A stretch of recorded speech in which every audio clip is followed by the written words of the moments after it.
Corona virus के गाड़ियां Sukkur labour colony की जानिब पुलिस और रेंजर्स के सख्त हिसार में जा रही हैं। ये एक नया काफ़िला है जो सक्खर में अभी दाखिल हुआ है।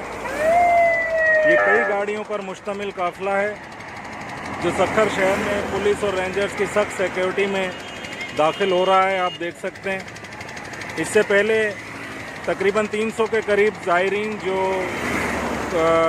सक्खर लेबर कॉलोनी में करंतिनिया में रखे गए थे, और अब ये एक नया काफ़िला जो कई गाड़ियों पर मुश्तमिल है, ये तकरीबन एक अंदाजे के मुताबिक जो नज़र आ रहा है कि तकरीबन ये जो अब तक गाड़ियाँ गुजर चुकी हैं तो ये इनकी तादाद 1000-1500 से ज़्यादा है, क्योंकि कई गाड़ियों का ये काफ़िला है जो इस वक्त सक्खर में दाखिल हो रहा है पुलिस और रेंजर्स की सख्त सिक्योरिटी में।